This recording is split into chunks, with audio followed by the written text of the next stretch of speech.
Welcome to You Make the Difference. I'm Wanda Walker, and today I am talking to Pastor O'Shea Smith.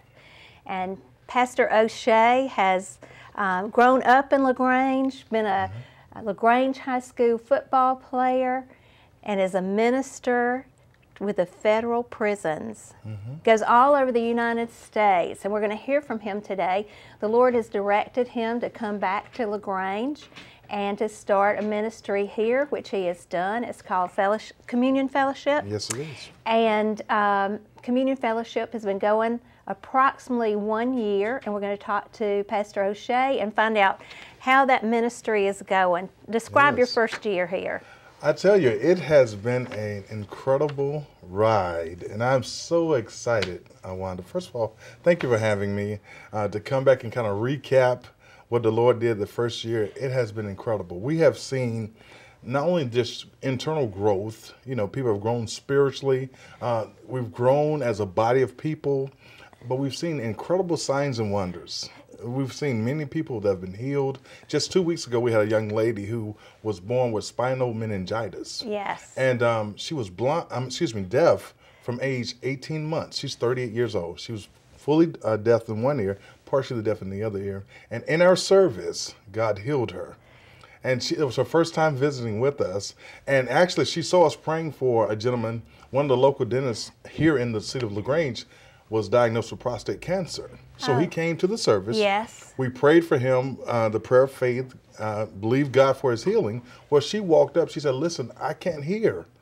And if God can heal him of cancer, I like to be healed. Yes. She said, can God heal me? I've had this, she's 38 years old, and she's had it since she was 19 months. Wow. And God healed her right in the service. Wow. And she got her hearing back. She joined, and she's been coming. Now she's bringing other people, and it's been incredible what God, to the glory of God. We thank God for what he's doing. And just watching the growth of the people, how they're really grabbing the word of God, because we teach the word with simplicity, with understanding, and with no persuasion, no personal agendas, just the love of God, God's grace, and it's just been manifesting itself in the lives of the people. Yes, and I'm going to slip this under your arm. I know that you have a gifting for praying for people with cancer. Yes, yes. Tell me about that. I heard recently that you've had somebody that was healed from cancer. Yes, ma'am. I tell you, and it's amazing how it happened. I was in the Mojave Mountains in Mexico, and saw a lot of just sickness. A lot of people were sick and being diagnosed with cancer and certain things. And one day, it's just, while I was just doing my normal praying, just praying for people, the compassion of God. And I think that's what happens when you love God. Yes. And you love people. The compassion of God came upon me. He said, I want you to go and lay your hands. And when you lay your hands, it's going to be my power manifested, and cancer will obey you. It will become subject to you, because there's a name that's greater than cancer. That's right. The only seed that we believe in is Christ. Right. And so I prayed, not really understanding how to do it, just kind of prayed for somebody. And the young lady sent me back her doctor's report. She said, you're not going to believe this. The doctor who just told me 2 weeks ago I had cancer, they checked again and could not find any trace of cancer in my body. So what happened as a result of that, I just kind of started wondering, okay, Lord, what are you doing? He said, I am allowing you to express my love to people and help them to receive what I've already done for them. Yes. See, I think a lot of times what we tend to do when we find out about cancer or other what we call major sicknesses, people just start to pray. And I'm not against prayer. I believe in prayer. But I also believe once you finish praying, you need to do what God told you to do in prayer. And he told us, if there's any sick among you, call for the elders of the church, anoint them with oil, and the prayer of faith will raise them up. Right. And so that's what we've seen. I tell people when I first come to them, I said, I want you to know God's not going to heal you. And they give me the same look you're giving me now. I said, wait a minute. I thought you came to pray that God heals me. I said, God is not going to heal you. I'm not a healer. But I will tell you this, Jesus has already done it. Yes. Over 2,000 years ago, he took stripes for your healing. And if you'll receive that today, your healing will be today. It's the day that you receive what has already been done. Because what we tend to do is we're still looking for God's going to do it. God's going to do it. And as long as we think God's going to do it, it'll never manifest. He's already done it. He's already done it. And we just have to teach people to receive Yes. the love that he's already given us. And healing is just a manifestation of his love for us. That's right. And, you know, one of the incredible things surrounding your ministry and coming here with that anointing was the weekend that you came to LaGrange. Yes. In the newspaper, there was a story about someone who had cancer, and they were saying it's big C for Yes. Christ and little c for Absolutely. cancer. And it was on the front page of the paper. Yes, I remember that. Yeah. That's incredible. And It was almost like a sign that God had given us. I've called you into the kingdom, into this area for such a time as this. That's right. And it's so incredible. And we've seen there was a young lady here in the city who had been diagnosed with cancer about a year or so before I came. We went over to her house one day, just surprised her out of the blue. We prayed for her. Her mom sent me a text back saying, "You're not going to believe this." And so the doctors wanted to do more tests and more tests and more tests. Yes. And every test came back negative. They could not find a trace of cancer in her body. As a matter of fact, she began to have problems because she had been going through chemotherapy and radiation. And so she had complications from that. But he said the cancer's gone. That's awesome. So her mom actually said, "Would you come back now and pray concerning the complications from the chemo and the radiation?" And I told her, I said, the same God who delivered and healed over 2,000 years ago, the cancer, took care of those complications as well. That's so right. That's what we just give them the word of faith. They believe what God has said, and we act upon it. Yes, We act and upon it. yes, and that person in the city, I'm sure that people will know who that is very Yes. soon. Yes. Because she's been in the city, and people have seen her at different events Yes, and absolutely. known her history with cancer, and Yes. also seen what cancer was doing to her. Yes, yes. And now they will see what God has done. What God has done Yeah. to his glory. And it's just a beautiful thing to watch God manifest his love. Yes. It's just it's God manifesting his love to us. Yes. It's just expressed and manifested through the healing, through our joy, through peace, but it's really his love manifested. And I believe that as believers, we're to tell the world that God loves them. They don't believe God loves them, so they don't believe God will heal them. But once we can convey to them the love of God, and he expresses himself in so many different ways. He does. It's a wonderful thing. Now, when you came into the city, you started a church that meets on Saturday night Yes, ma'am. on Greenville Road. Is that right? We started out on Greenville Road, but God expanded us. And where are you? We're now at 934 Kelly Street, Okay. here in the city of LaGrange. And the incredible coincidence, it is actually the church where I grew up Really? as a child. Wow. It's almost like the Lord sent me back to the very Yeah. place where I started. And since we moved back, we've seen tremendous growth. Good. People are just coming from everywhere. We had a young lady from Alpharetta, Georgia. She called me and she said, "Pastor, I was praying the other morning, and the Lord told me to come down to LaGrange, Georgia." She drives 2 hours on Saturdays, her and her daughters, to come down. And she said it has transformed her life. Wow. 2 hours Yes. every Saturday. Yes. We've got another couple that drive down from Canton, Georgia, every Saturday. Husband and wife team, they drive all the way down because of the word of the Lord. There's nothing to do with me, to the glory of God, but they are believing and they are receiving manifestation. And I guess once you receive the truth of God and his love, and you actually see it manifested, you can't, I always tell them, you cannot fake fruit. Right. And that's really what happened with you too, right? You yes, were it in is. Douglasville or Absolutely. live in Douglasville, but the Lord wanted you to come back to LaGrange. Yes, ma'am. And you did.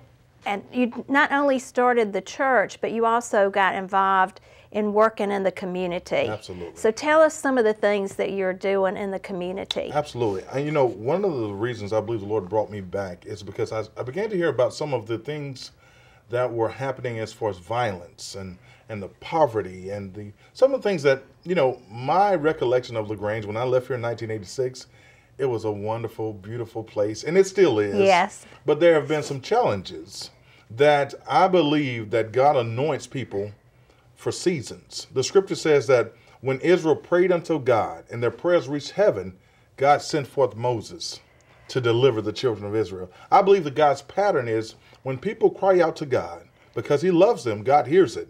And then God will touch the hearts, not just of me. There are so many people like yourself and so many others that God has touched our hearts. So I came back to the city, yes, to bring forth the word and kind of share the manifestation, more so demonstration, because Yes. there's word being spoken. There Right. are wonderful churches here in this city. Yes, But we want to see we do. the manifestation of God. Yes. Because I've learned that when you show people fruit, fruit cannot be faked.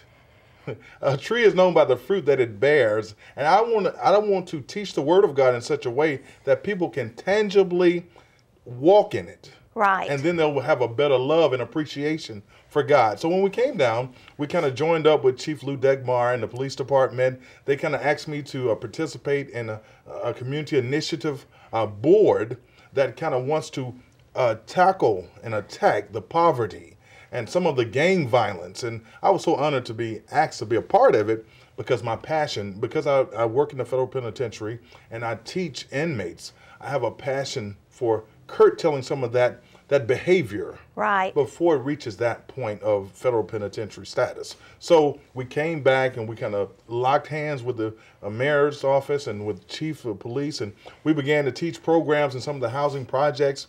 And here recently, we just got a group of men together. We call it the Adam Where Art Thou Men's Fellowship that we're going to establish here in LaGrange, Georgia, where we're bringing men from all different churches. So it's not exclusively one person or one initiative. It is a culmination of many churches coming together to meet the ills of the city. Yes. And so we're planning on doing mentoring. We're going to do some educational things and work on changing behaviors. Because I believe once you change a behavior and right thinking brings about right living. And so that's what we're believing that we're going to demonstrate. There's a lot of fatherlessness that we spoke about before.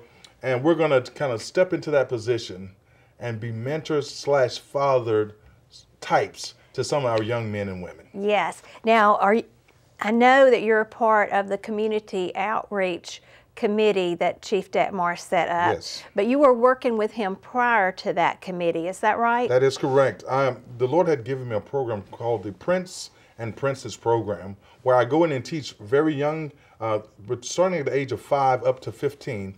We teach them who they are according to God. And Chief Degmar, when I first introduced it to him, he was on board. He was excited. So we went into a couple of the housing projects. We began to teach that. We started to see a lot of traction there. And what we're wanting to do is just continue to work with them. This is not a one-time effort.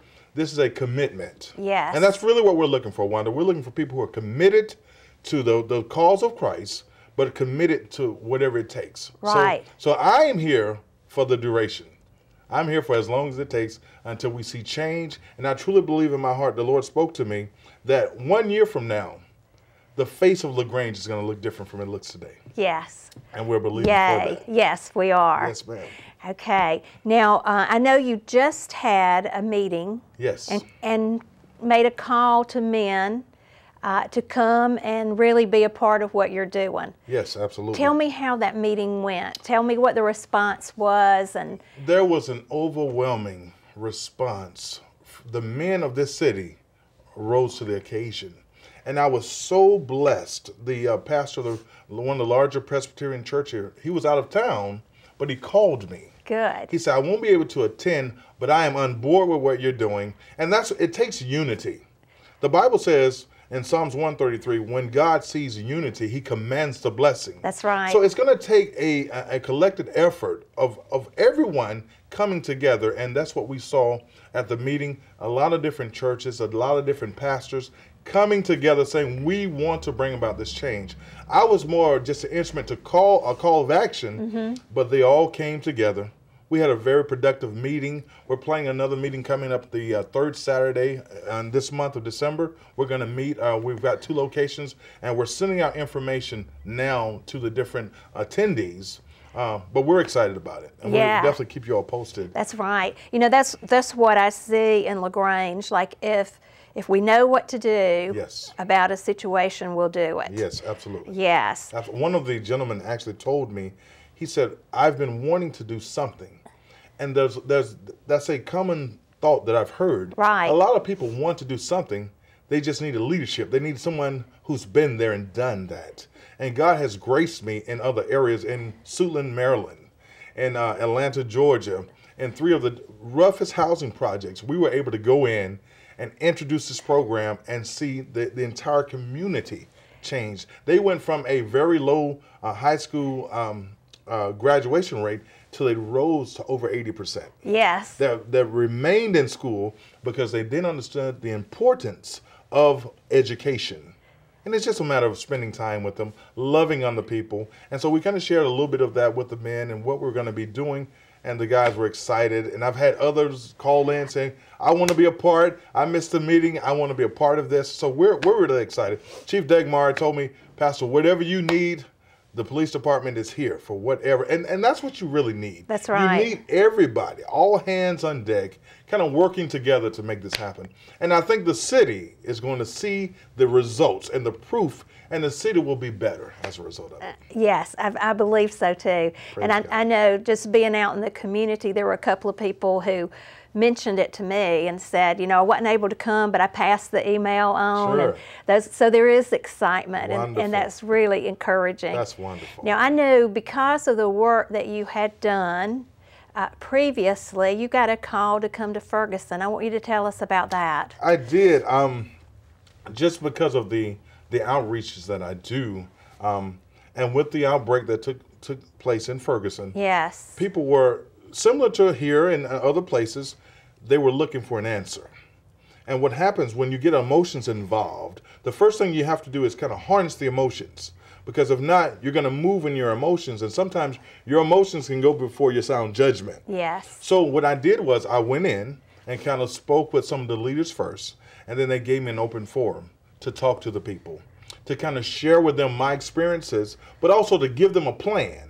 People need a plan. And so I kind of laid out a plan along with a couple of the other leaders I had spoken to, and we strategized a plan to put together to kind of curb some of the violence. Yes. And I was so blessed that the second night, after a night of violence, there were people from the city of Ferguson who began to stand guard in Yes. front of the different facilities. This very thing that we had discussed the night before, they were standing guard protecting the property of other people, local people in that area. Yes. And what we also found out, a lot of the looters were not from Ferguson. They were people who were coming in from other areas with wrong motives. Right. And so from the meeting, we were able to identify, and we were made them aware of that because we had seen that in the past. I had experiences with that. So I kind of gave them what to look for.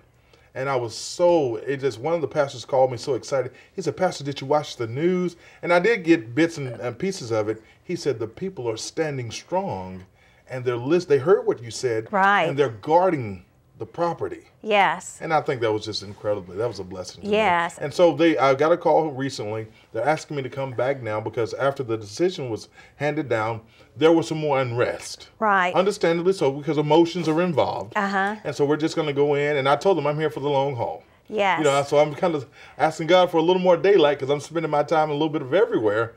But God has graced me to do it, and it's my passion to help people. Yes, and I saw some of that on Facebook where people had guarded like a service station. Yes, But, yes. you know, I didn't really realize the connection. Yes. So that is awesome. Praise God. Yeah. Yes, ma'am. And also one of the encouraging things that I saw were people from the city who were taking a stand and asking people, you know, not to be violent Absolutely. and giving praise to God for Yes. different things. Yes. And you could tell that it was the Christian people coming forth Yes. to quiet the city and to really glorify God. Absolutely. And I think it's so very important as the body of Christ. You know, the Bible calls us peculiar people in Peter. We're supposed to be different. And when there's unrest, Jesus said something so powerful in John chapter 16. He said the Comforter was going to come. He said, I'm going to go away, but I'm going to send a Comforter. Jesus explained to us, and he was showing us in Scripture, there's going to come a time when comfort will be needed. Yes. He said, don't be comfortless. There are going to come times when there may be unrest. He said, but I'm going to go away, but I'm going to send the Comforter. He was explaining to us the Comforter will come, and when he comes, he'll guide you into all truth. So what we learned to do and what we demonstrated there is the people were looking for comfort. Right. They just need their minds to be comforted because they were in a situation where their emotions were involved and they didn't really know what to do. So we kind of took comfort in. We said, let's kind of relax a little bit. Let's take a breather. Before we move and before we be impulsive, let's just kind of think about what we're doing. And thank God, by his grace, he was able to kind of minister to the people, and they were receptive. Yes. And you mentioned Adam, Where Art Thou? Yes. Is going to be what you start here in LaGrange. Absolutely. I know that you've already started Adam, Where Art Thou? Yes. And you have people from all over the nation that participate in Absolutely. that. Will you share what that is? Adam, Where Art Thou? It's a men's fellowship. It is a network of many different churches from, as you said, all over the country. We come together once a week for a national conference call, and we address men issues. Men from all over the country will send in problems, situations, issues in their lives, wanting biblical understanding. Mm-hmm. And a lot of times men are not able to be open and honest. Sometimes in their churches, pastors can't get up and say what's internally going on with them. Right. Well, we offer them an outlet where they can come and get on that line. They can remain anonymous. We have bishops and prophets and apostles, but when they get on the line, we're all just brothers. Right. We become brothers before our Father, and then our Father is able to minister to us. So we do a national conference call, and then once a month, the first Saturday of each month, we have a breakfast fellowship at all of our locations. We have locations in Douglasville, Georgia, Marion, South Carolina, and Baltimore, Maryland. And now we're LaGrange, Georgia. We're our next one. And so simultaneously, we meet the first Saturday of each month, and we kind of do the same thing. We kind of meet, we put a face with the voice, and kind of minister to the needs of the brethren. Because I believe that as a man is strong in his faith and operates and walks in that faith, then he's able to lead his family. We have too many men trying to lead, but haven't been followers. And it's most important that we learn the art of fellowship. Once you learn how to follow, then you can lead. You're a better leader. Okay, now talk to me about the art of fellowship. Oh, my Lord. I was praying on a fast for a couple of days, just kind of seeking the Lord on some things, because I see some unrest in the body of Christ. And I see a lot of people who are going to church faithfully, they're giving faithfully, they're confessing, but they're not seeing manifestation. So in my, I love people. So I carry a burden sometimes for people. So as I was praying to the Lord, I said, Lord, what is it? I know faithful people who are faithfully attending services. They're speaking the words of faith. They're giving. They're loving people. Right. But they're not seeing manifestation. And the Lord said simply to me, until the Holy Spirit is guiding and until the church learns to follow him, he was so important that Jesus said, I'm going to go away and he's going to come. Yes. He's going to be as important as I am. And what we've regulated the Holy Spirit to, as I believe the Lord showed me, is speaking in tongues and dancing. We've literally deduced him to just speaking in tongues and dancing. And he's a person who came to guide us into all truths. Well, in order for him to guide, someone has to follow. Hence the name, the art of fellowship. Right. We need to learn how to follow the guidance of the Holy Spirit. And it's more than just an emotional thing, because he's a spirit of love. But there are things that the Holy Spirit is speaking. The Lord shared with me Romans 12. We quote it all the time. Be not conformed to this world, but be ye transformed by the renewing of your minds. Well, as I looked around the body of Christ, I said, my God, we're being conformed to the world. And the Holy Spirit spoke to me. He said, because what you're doing, we're teaching what God said. That's what preachers and ministers are teaching and believers. But the Holy Spirit will tell you what God is saying. Right. And that's the difference. Yes. See, he told Abraham, get from among your people. That's what he was saying at that time. Abraham followed him, and look at what happened. Yes. Manifestation. Well, what we're doing now, we're talking about what Abraham did. We're saying what he said when Jesus said the Holy Spirit is now telling us what God is saying. What is he saying to the body of Christ today? Yes. That was good for Abraham. That was good for Shadrach, Meshach, and Abednego. But what about the believers who are in the fire furnace today? And that's where the Holy Spirit comes to guide us. But in order for him to guide us, you have to have the art of fellowship. Yes. And the Lord has kind of shared with me, he said, I want you to take that to the body of Christ. And let's bring the Holy Spirit back in his proper position. Not just dancing and having fun, but where he leads us and guides us. Yes. And you know, I remember the first time that I began to hear people say, the Lord told me to do this, or impressed upon me to do this. You know, but the Holy Spirit does give us guidance, and I think it's very important that we become so aware of what he is telling us or impressing upon us, that we move like that to do it, without question to do it. Absolutely.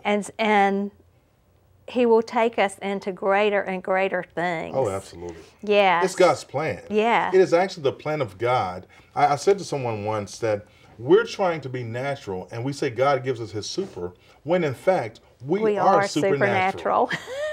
We are supernatural. We are. The Bible says God breathed into man and he became a living soul. Well, if God is supernatural and he breathed his breath of life into us, we are supernatural beings. We are. And the Holy Spirit can show us and teach us. The scripture says he'll teach us all things. Yes. And he teaches us that we're supernatural. He does. But we must follow. Okay. Praise God.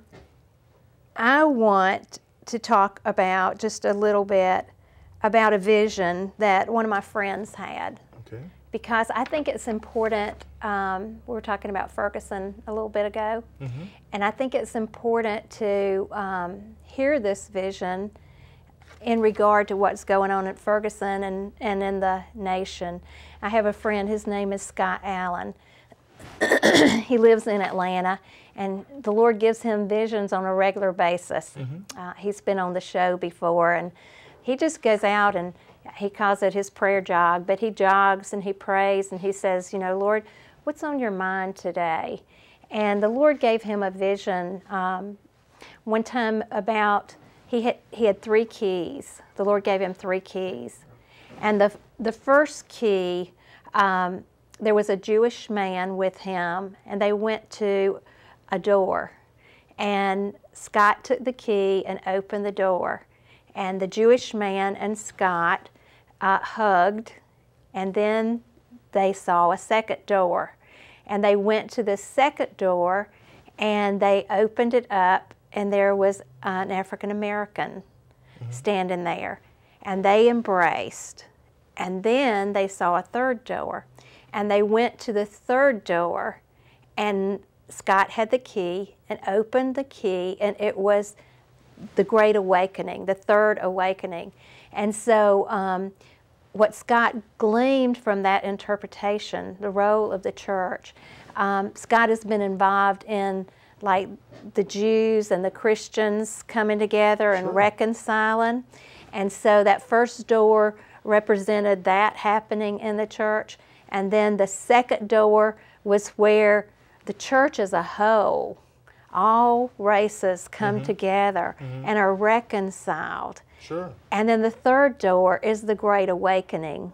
Wow. And so I love that vision. And I think if we can communicate that vision and that happen within the church, and I believe it is happening within the church, then we're going to see a great awakening. Oh, absolutely. Yeah. Yes, I agree with that. It's interesting you say that because on Thursday, when that verdict came down, I was talking to the Lord about it. I said, God, I need to hear an answer. Yes. And what he actually spoke to my heart is similar to what you just said. He said, I need evangelicals, white evangelicals, to speak out against this. Yes. 2 days later, the Huffington Post did an article. A renowned evangelical spoke out and said, we need for those of us who are white evangelicals to speak out, and it's going to bring about a healing of the nations. It blessed me so much when I read that. I said, oh my God, God just spoke this to me. Yes. And so similar to what you're saying, I totally agree with that vision, that it's going to take, that's what's holding up the release. Right. It really is. Yeah. And it's just it's a genuine, sincere conversation that needs to take place. That's right. And you know, in the kingdom, we embrace one another. And you know, I was thinking about when those incidences happened, if we could look at those without looking at color. Absolutely. To say, you know, what really happened, what needs to be corrected, those kinds of things. Sure, absolutely. I think when we reach that point, we will have made it, won't we? I think so. Yes. And I think what will happen is once we take people that we consider enemies, in this case, we talked about the officers. Well, where was the church to love on this officer? Yes. Where was the church to come together and pray? See, we're not like the world. We're in the world, but we're not of the world. And we should have a different mindset. Yes. And that's a conversation that I would love to have, because in that vision, God shared some things with me as well pertaining to that. The scripture tells us to love our enemies, do good to them. That's a place that the body of Christ, we're still struggling with that. And I think that sometimes God will allow instances like this to bring us back to that conversation, because we're going to have the conversation. Yeah, to say that there's still some work that needs to be done. Right. You know, in my lifetime, I can see that there's been a lot of work and there's been a lot of healing. Yes, it but has. there still needs to be some healing. Absolutely. And I know that there was a service that was done here recently in September. Dr. Vanessa Battle came down. Yes. And there was healing even out of that service. Wonderful. And so, you know, sometimes we just need to be aware of one another and caring of one another. Absolutely. And be open to hear what each other has to say, and where people have been hurt. Yes. And where we've hurt people maybe unintentional. Of course, absolutely. And be willing to say, you know, I'm sorry for what's happened, and receive one another. And that's where the comforter comes in. Yeah, He just comes in and comforts everybody. that's right. And everybody walks away in peace. Okay, and so we just want to challenge Yes. people to walk in love with one Absolutely. another. Absolutely. And I just want to thank everybody for watching You Make the Difference, and encourage you to be a blessing to one another.